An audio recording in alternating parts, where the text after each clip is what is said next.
ঈদের সকাল গ্রামের এক কোণে ভাঙা টিনের ঘরে বসেছিল এক বৃদ্ধ দাদা আর তার ছোট নাতি।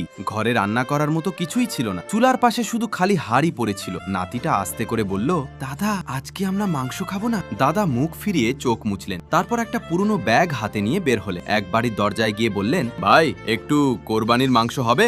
লোকটা বিরক্ত হয়ে দরজা বন্ধ করে দিল। আরেক বাড়িতে গেলেন, সেখানে একজন ধাক্কা দিয়ে বলল, প্রতিবারই তো আসো, যাও এখান থেকে। ছোট নাতিটা সব চুপচাপ দেখছিল, তার চোখ ভিজে যাচ্ছিল। হঠাৎ ফেরার পথে রাস্তার পাশে তারা একটা আহত গরু দেখতে পেল। গরুটার পায়ে রক্ত, কেউ তাকে ফেলে চলে গেছে। সবাই ভয় পেয়ে দূরে দাঁড়িয়েছিল, কিন্তু বৃদ্ধ দাদা নিজের গামছা ছিঁড়ে গরুর পায়ে বেঁধে দিলেন। নাতিটা বলল, দাদা আমাদের তো নিজেরাই কিছু নেই। বৃদ্ধ শুধু হাসলেন। ঠিক তখন দূরে কয়েকজন মানুষ দৌড়ে এলো, তারা ছিল গরুর মালিক। তারা সব কিছু দেখে অবাক হয়ে গেল। একজন কাঁদতে কাঁদতে বলল, চাচা সবাই গরু দেখে চলে গেছে, শুধু আপনি সাহায্য করেছেন। তারপর তারা বৃদ্ধ দাদার হাতে বড় একটা মাংসের ব্যাগ তুলে দিল। শুধু তাই না, গ্রামের মানুষও লজ্জা পেয়ে একে একে খাবার নিয়ে আসতে শুরু করলো। রাতে ছোট্ট ভাঙা ঘরটায় অনেক দিন পর রান্নার গন্ধ উঠল। কিন্তু এত কষ্টের পরেও দাদা নাতি বসে কান্না করছেন, কারণ কেউ এখনো ভিডিওটা লাইক আর সাবস্ক্রাইব করেনি।